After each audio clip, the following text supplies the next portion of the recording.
listening to The Kula Ring, a podcast made for manufacturing marketers. Here are Carmen Perry and Jeff White. Welcome to The Kula Ring, a podcast for manufacturing marketers brought to you by Kula Partners. My name is Jeff White, and joining me today is Carmen Perry. Carmen, how you doing, mate? I am doing well. Thank you for asking. I'm glad to hear you're doing well. I mean, you just never know these days. Yeah, it could be touch and go. It could be touch and go. Look, I'm excited for today's conversation. I think we're going to be able to dive in a little bit further into a scenario that I think a lot of manufacturing marketers can kind of identify with in some way. Is that so often we find ourselves, an organization has had gone through a time of accelerated growth, or even potentially an industry has come sprung up, it seems, almost as if out of nowhere, and there's a time when there's just wind in the sails and you can almost do no wrong as the marketer, right? You're riding the wave of a really great product with a ton of interest. Yeah, or you're working in a new category that just has a ton of interest. And but of course, as marketers, at some point we have to we have to work a little harder at it. And I think today's guest is going to help give some insight into that harder work. Absolutely. Yeah. Put a little structure on the bone. Indeed. So joining us today is David Stark, and David is a digital marketing transformation growth leader. Welcome to the Kula Ring, David. Well, thank you very much for having me, gentlemen. I appreciate it. David, it's a pleasure to have you on the show. And I know that your career spans a plethora of organizations in the interesting categories. Don't call him old. Well, experience, Jeff. Experience. Yeah, okay. But David, I mean, you worked with IBM for quite a time, and then most recently have worked in the 3D printing space. Correct? That is right. Yeah, I've been around marketing for about 100 years. It seems. Almost 20 of which were with IBM, and the past 4 years in the exciting additive manufacturing, or better known as the 3D printing space. Fantastic. And I guess that's the category that we're kind of teasing out a little bit in the intro IBM rarely is called the innovative upstart, although they do some very innovative things. They're gonna be mad at you now for saying that. I was going to say, many people just rolled over in their chairs at IBM when you said that. But well, they don't call him Big Blue for nothing. That's true. Yeah, there's bruises along the way. There's no doubt about it. But yeah, 3D printing, comparatively speaking, is better categorized as something that is still relatively new. It's perceived as a new approach to manufacturing by many, many companies. Although it has been around for a long time, the two companies that I worked for, in fact, were around for around 30 plus years, and arguably the innovators in creating fused deposition modeling and selective laser sintering and so forth. So, if you're going to start an industry, you better finish the industry. But the reality is, about 6 years ago or so, it was a little before I got into this space, 3D printing was the hottest thing since sliced bread from a stock market perspective, right? Everybody was assuming or projecting that every household would have a 3D printer in it. And why wouldn't you, if you believed the hype at the time, right? Why wouldn't I want to print out spare parts in my guest bedroom when I break something at home? Why wouldn't I want to be creative and create some cool art piece and whatnot? Why wouldn't I want to duplicate anything that was actually going on in my house, kind of like that Star Trek replicator idea kind of thing. But the reality was that 3D printing is harder than people assume, and arguably it's more expensive than people assume. So the consumer market, although it is still there and strong, you'll find it very entrenched in education and in hobbyists and people doing what's called prototyping in the space. The reality is that the value proposition wasn't there as well. Companies, in other words, couldn't make as much money until you looked at broad manufacturers, right? And broad manufacturers are making stuff. And why shouldn't they embrace a technology? The challenge over the years was the technology had to catch up with the needs and requirements of the manufacturers, who needed to produce, in some cases, what we would call mission critical parts. But without digressing too much, so the stock market really hyped up 3D printing for a couple of years, and then the bottom fell out. So we might have been, a company might have had shares selling for like $100 a share. Well, now they're at like $7 a share. So the mighty have kind of fallen, and now those companies are working quite hard, and in some cases quite well, to amplify their value propositions, to penetrate the manufacturing space, and to sell more things, but more at an industrial manufacturing arena. Was there a, in your time in the space, was there a very visible delineation between, the home market for this just isn't going to happen, and we really need to focus more on manufacturing, and or was that always a big part of it, and the hobbyist side was just a nice to have? Um, it was a mixed bag, to be honest with you. At one shop that I had worked for, they owned a company called MakerBot, and MakerBot is pretty well known, and still continues to thrive today. And it was more of the hobbyist or a prosumer level kind of capability, a lot of penetration into the education space and so forth. But that business in the company that held it, a company called Stratasys, was kind of left into its own, right? So it was treated as a separate business. It was managed separately. It was marketed separately, and so forth. Whereas the Stratasys machines, its portfolio, and the acquisitions they made in the space were more around the industrial world, the professional grade manufacturing of printers and the materials and so forth that they required to deliver the characteristics that their end use parts required. Um, at 3D Systems, they had dabbled in and had been arguably pretty successful in the consumer space with a product line called Cube, which was one of their products. But over the years, the focus inside the business, my perception, had changed, and the products basically went end of life. There were some additional investments in the space to try to revitalize the B2C side of the house. Um, uh, the product didn't take off as it had been anticipated it would take off. And again, the money was being made in more of the industrial and professional side, and that's where the focus lay. So, one of the things that you mentioned in our conversation in the lead up to today's show was this notion that at some point these organizations need to make a shift from a engineering driven and perhaps even Mhm. sales driven environment that values more tactical marketing, if you will, and shift to more strategic marketing. I see that's very true, and actually, it's worth noting that in both organizations' cases, what had also changed with the changing of the emphasis at the broader marketplace, at the stock market, if you will, was that the competition became suddenly very, very fierce, particularly at the lower end of things. Mm. So a lot of commoditization started to take place from companies that hadn't even existed 5 years ago, that were actually well funded, VC funded, and so forth, and became very hard to compete there. So it's tough to also seed the market to somebody who's new. But if you're going to stay in that market, then you need to understand you're competing on the commodity basis, and value for your dollar. But what became also true, because the competitors are coming into low end, because the high end was so attractive, competitors also started showing up there out of the woodwork, kind of thing. And whereas Stratasys and 3D Systems were really big companies and still are in this space, new guys came in, like GE and HP. Those new kids on the block decided. Just little companies. Yeah, little companies. I mean, who would have thought that they would have grown up and done these things?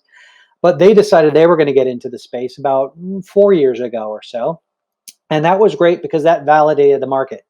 But at the same time, it added a layer of complexity to the market. They had competitive technologies, and they had deep pockets, right? And the challenge was that they would potentially come in and drop a bunch of money in the space. At the same time, there's other competitors that came up as well.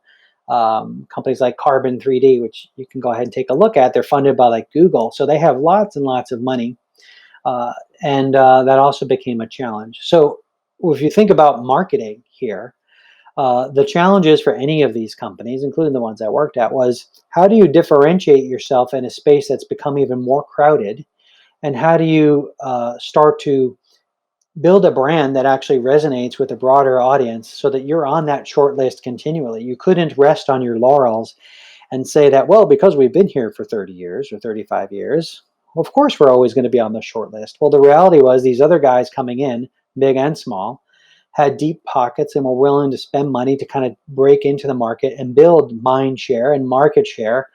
And suddenly you found yourself slugging it out in ways that you hadn't anticipated slugging it out. I'd be curious. Was it the new entrants, just well-funded new entrants, but that are new brands that were the hardest to compete against, or was it the established big brands like HP or what have you coming into the space that made it harder? I think it was a little bit of both. You got to pick one, though. I want to know which one was tougher. I know, I know. There's a lot. You didn't tell me there'd be all this kind of pressure here, making hard decisions. I think the more challenging marketing competition came from the newer brands. I think the challenges came from technologies and just deep pockets and longevity that was projected by these larger, more established brands. Although new to the 3D printing arena, one might assume that GE would still be around for a while, right? That GE would have invested heavily in the technology. In fact, GE was using its own technology to manufacture its own products, its own turbines, its own things. Well, maybe not turbines, but along those lines, right? They're in so many different industrial spaces that they were manufacturing for these spaces as well. So they were kind of drinking their own champagne, as the phrase goes. It's interesting to me. Like it's like I'm just had this. You painted this picture of this, the marketer waking up in the middle of the night to find 3 new competitors under their bed or something. Yeah, Like, exactly, And exactly. 2 of them are 100-year-old computer tech companies. Right, Yeah. right. Whereas all of a sudden we've been in this space for 30 years. Really doesn't mean that much anymore. Well, and to kind of go back to some of the IBM stuff for just a moment, and only to reference a phrase. I promise I won't bore you with IBMer stories. But we used to say, "Don't get Ubered," right? Uh, because the reality is these companies kind of came into the 3D printing spaces where they hadn't been before.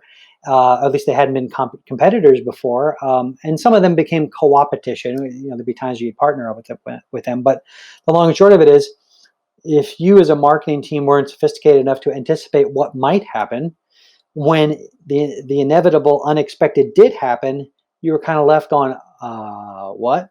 So an example of that, without getting into details here, is one of the companies I worked for really felt that they had engineered materials, and in 3D printing, materials are like the ink to a printer, right? So the materials. So they had engineered materials and their technology in such a way that if you wanted to print really, really strong parts, you could do so, right? And by strong parts, I mean, no human being could actually bend and break this part. It had a certain tensile strength, certain chemical resistance, heat resistance, characteristics of different polymers and all that kind of stuff built in, right? And they had been doing that for a while. Like, of course, we make the strongest stuff. Well, one of these younger upstarts kind of came in, and they just completely started to own the make strong parts space. Just even using that phrase, right? So suddenly it became where you couldn't just go in and tell people, of course, we make the strongest stuff. I mean, look at who we are. We're awesome. The reality is these other guys were out marketing the business for a while and gave our sales teams much agita. Like, how come people aren't coming to our website in droves looking for the ability to make strong parts and so forth? And when you get behind the scenes of some of those things, the engineers are great about validating how great and strong and truly awesome their stuff is. But if you can't articulate that value proposition at 3 a.m. in a digital space, when people are looking for it in a language that they're looking for it, then you're kind of dead in the water, because the value of the brands that had previously been the only game in town was lessened by all these new entrants coming into the spaces that had sexier money behind them to kind of amplify who they were and what they did, and spent some time to simplify some of their messaging so it resonated. Yeah, it seemed to me that there's like the new entrants have a bit of a gift of focus that the folks who have been in the space for longer and have served a broader customer set or have come to market with a broader kind of value prop, if you will. And offering. Yeah, it's like the toothpaste, right? It's like, Crest and Colgate can try to talk about sensitive teeth all they want, but Sensodyne still owns that category. Yeah. Because they have the gift of focus in that space. Yeah, no, you're absolutely right. And a focused portfolio matters quite a bit. Both of the companies that I work for had very large, diverse portfolios, um, and they were also publicly held, which also affords them different challenges than some of the competition, at least some of the newer upstarts. Um, yeah, you're constantly, at least in a digital arena, you have the opportunity to continually monitor and observe what your competitors are doing. You have the obligation to try to evolve your content and surface it in such a way that it's meaningful and engaging. But at the end of the day, there are levels of a business that need to really hone in on the who we are and what we do message. And if you don't get that quite right, it's just that much less likely that somebody who's not bought from you before is going to seek you out. Are your digital marketing efforts bringing in too many junk leads? Stop wasting time and distracting your sales team. Account-based marketing can help give your marketing strategy the laser focus on qualified buyers that you need to increase your pipeline velocity, close more deals, and grow your business faster. We've created a sample manufacturing ABM plan to help you get started. Download the sample manufacturing ABM plan at bit.ly/sampleabm. That's bit.ly/sampleabm. David, that's a great jumping off point, because one of the things that you were able to do at these organizations was really, to use digital as a catalyst, I think is the way that you phrased it to us before, Yes. can we, I'd like to dive into that a bit and just get an understanding of, what did you do in order to define their digital presence and to really structure your marketing in that way to help those companies grow? Yeah, and there's probably not a very clean answer for it, but I'll try. So one of the first things that I needed to do at both organizations really was look at their web presence overall and find out, was it contemporary, was it competitive, did it clearly surface meaningful value, and did it have meaningful entry points that somebody could easily click on, and ultimately on the back end, would that create a lead for us, right? So the web presence needed to be revisited for both organizations, and I think for many organizations that's a place that you kind of set and forget, but you do need to revisit that web presence from time to time and make it better, stronger, faster. You don't have to invest, a gazillion dollars in doing that. Sometimes it's just a matter of having some good design resources available to you, either internally or externally. But that was something that I needed to revisit, no doubt about it. Now, given the complexities of those organizations, you could imagine there were a lot of opinions about what kinds of content and messaging and so forth should be surfaced throughout that experience. And you won't win every battle, for sure, nor should it be a battle per se, because a lot of these organizations don't have a lot of digital experience in kind of taking a website. It's easy to make a website pretty. Um, it's a much different thing to make the site so that it has some longevity to it, so that it has organic traction, that it is very consumable, that customers are willing to traverse the content and get a little deeper in the experience, that you have appropriate photography and videos and so forth that were actually created for that channel in and of itself. You can't take a brochure, or white paper, or even a PowerPoint presentation that your sales guys love and necessarily take that with its PowerPoint images and stick them on your website. It just doesn't work. So we had to go ahead and reinvent the websites, and a long journey therein, no doubt about it. The other things that I revisited were things like social media presence. Basic lesson learned there was social media is about conversations. It's about surfacing interesting content, arguably with an emotional spin to it. And that could be just making you happy or making you think. It doesn't have to be like getting tears out of you. But you have to have conversations with your audience. You have to know your audience. You have to make it easy for your audience to actually find you. And what we had at one of the shops where I had responsibility for social was what I call social media multiple personality disorder. So they might have had because of the silos that existed within the organization, each silo had its own little social media slice of the pie. And if you took it from the perspective of the poor human beings on the other side of the glass, they didn't know where to go to actually hear what the company had to say and to interact with them. Um, so that became a challenge. You kind of diffuse the effectiveness of your communications if you're everywhere and you're not managing any of them particularly well. The other thing that kind of came into play was actually how do you measure the effectiveness of both the website and social and anything else I'm about to talk about. How you measure it matters quite a bit. But in social in particular, there really wasn't an effective way to measure the influence of their pushes. They were reporting up to the CEO on a weekly basis the number of likes they had on Facebook. That was like literally what was shared. So we had to make that better and spend a lot of time doing that kind of thing. Think about organic search as a foundation, right? Organic search is one of those marketing terms that's been around for a long time.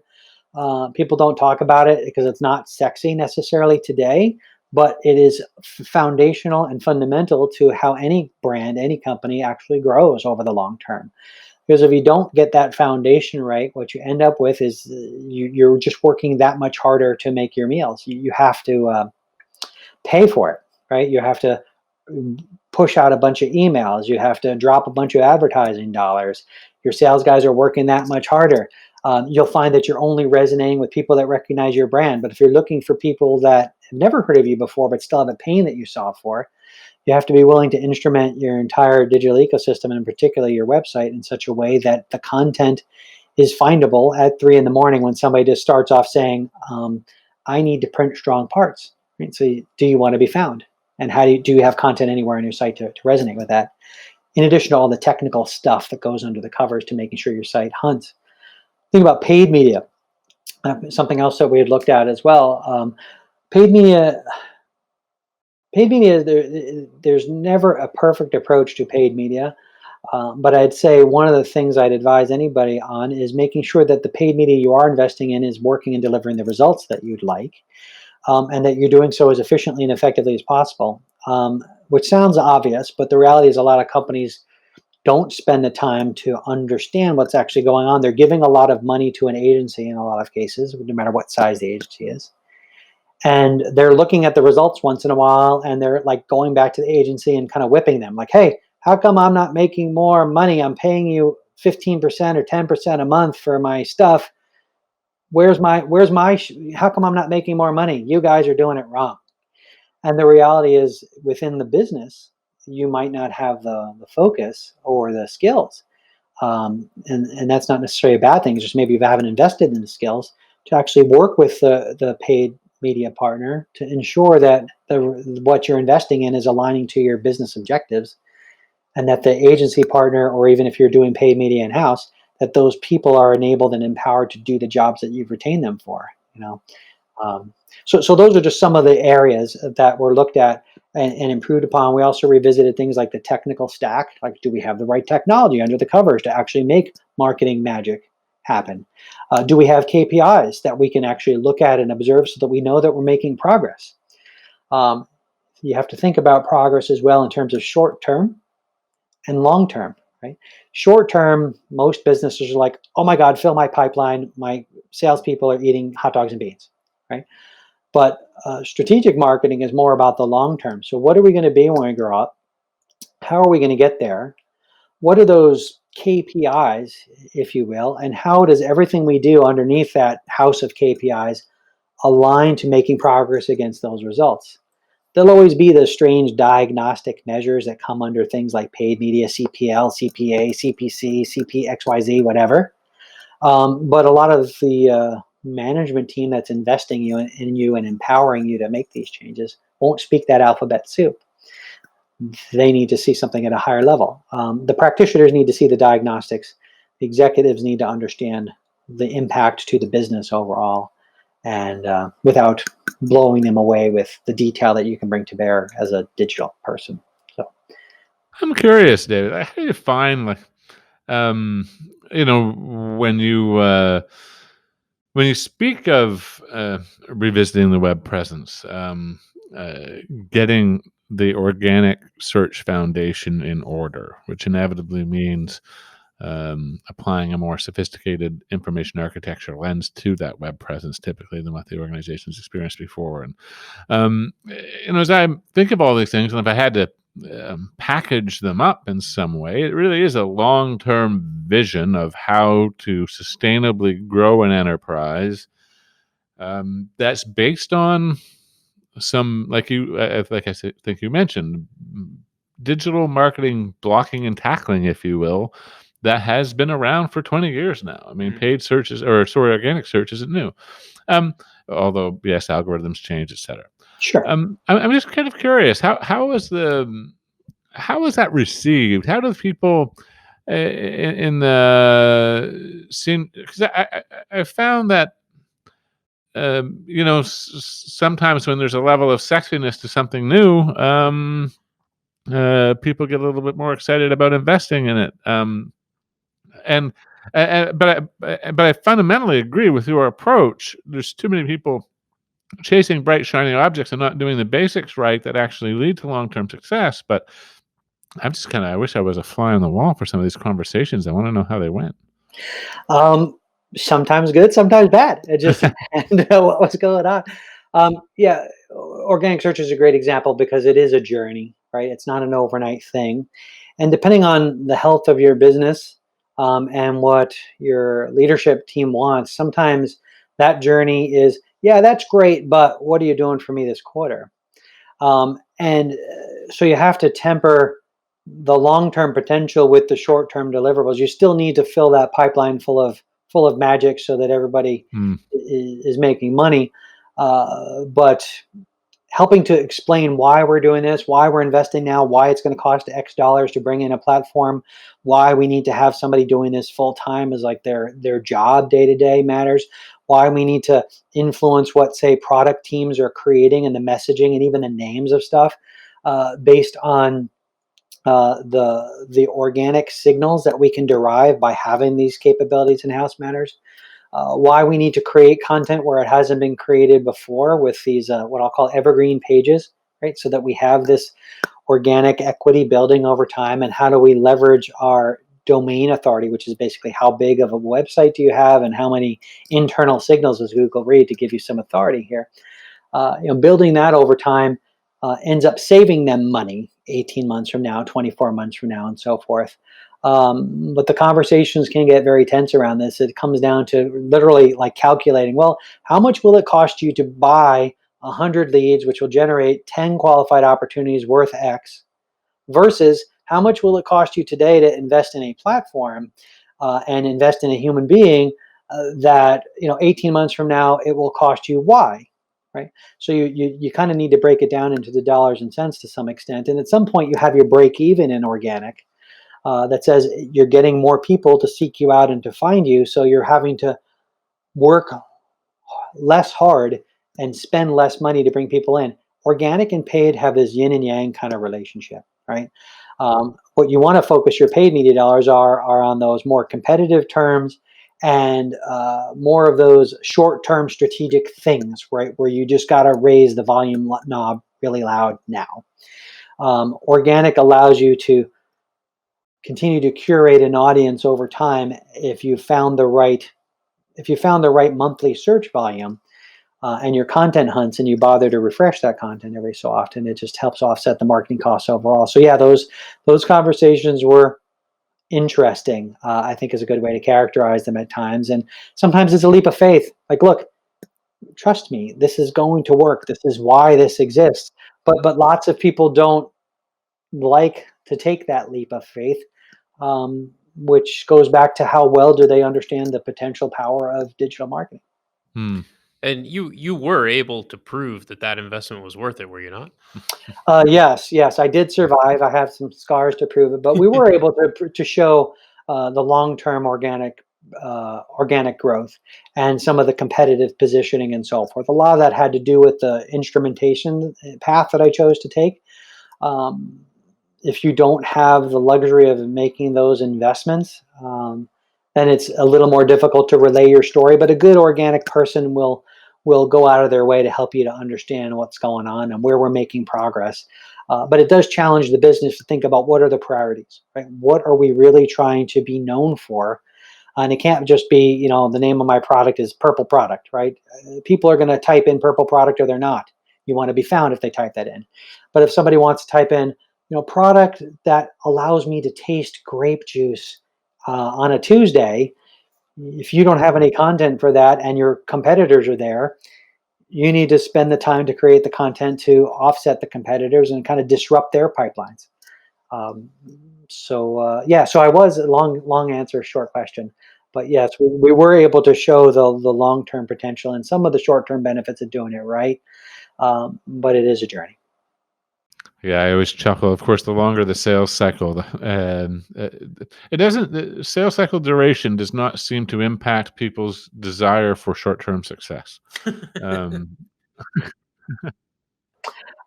Yes, that's absolutely true. And there's a realization across the spectrum of the buyer's journey, right? That it's many touches that happen with a customer at different or a prospective customer over the lifespan of their relationship with your brand. And the challenge, a lot of companies are good at focusing energies on creating content messaging, websites, paid media, social media activities, et cetera, around people further into their buyer's journey, right? So they're more close to comparing you to a competitor. They're more close to wanting to know more about your product. Where companies take their foot off the gas and really where they need to put more emphasis on is before that. So before they can even spell the name of your company, how have you distilled your value proposition for the things you sell, and how do you get those words out there, and how do you surface the content that's meaningful, engaging, and how do you surface that content across the different digital venues that are available to you, paid, organic, social, your website search. You could define it, paid, owned, earned, whatever you want to do. At the end of the day, you need to kind of be on in many places. A lot of companies will refer to this as multi-channel marketing, or they'll refer to it as omni-channel. It all depends on how sophisticated you are. That begets other cool ideas around account-based marketing or ABM and other things. I feel like we could just jump off from there and have about 4 more episodes. But I'm also aware of the time. So, Dan, I think I just want to sign off and say thank you so much for sharing your expertise. I know we've kind of wandered a bit here in terms of exploring the marketing reality that an organization faces as they move from a honeymoon period into something that's a little bit more competitive. I think it's been a fascinating conversation. Thank you for sharing your expertise with us. Thank you for the opportunity to share this here. Yeah, it was. We kind of wandered around a little bit, but I think in a good way. I think a lot of companies out there have had similar sorts of challenges where the shine has kind of come off of what they had done. The world has gotten more competitive. Crazy things like COVID interrupt your lives. And it comes back to some of the fundamentals. Who are you? What do you do better than anybody else? And how are you instrumenting the systems and using the cool technologies and evil capabilities you have to kind of make sure that you're findable? Love it. Thanks a lot, David. Thank you. Appreciate it. All the best. Thanks for listening to The Kula Ring with Carmen Perry and Jeff White. Don't miss a single manufacturing marketing insight. Subscribe now at kulapartners.com/The Kula Ring. That's KULApartners.com/The Kula Ring.